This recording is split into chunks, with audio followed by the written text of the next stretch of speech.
Привет, друзья! Зачем мне казахский? Я и так говорю по-русски.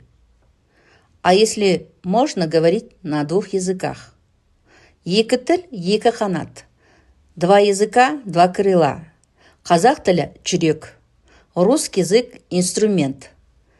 Бір тіл білсең, бір адамсың.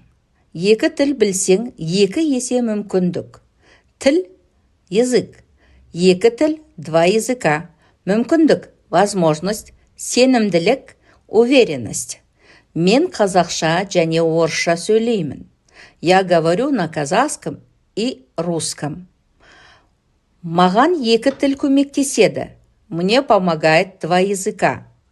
Когда ты знаешь два языка, работа легче находится. Люди относятся с уважением. Ты чувствуешь себя свободно. Екі тіл бұл бәсеке емес. Это не конкуренция, это сила. Не нужно выбирать, не нужно спорить, можно объединить. Хочешь говорить свободно, начни с одного слова в день. Подписывайся. Қазақ тілі жүрек арқылы.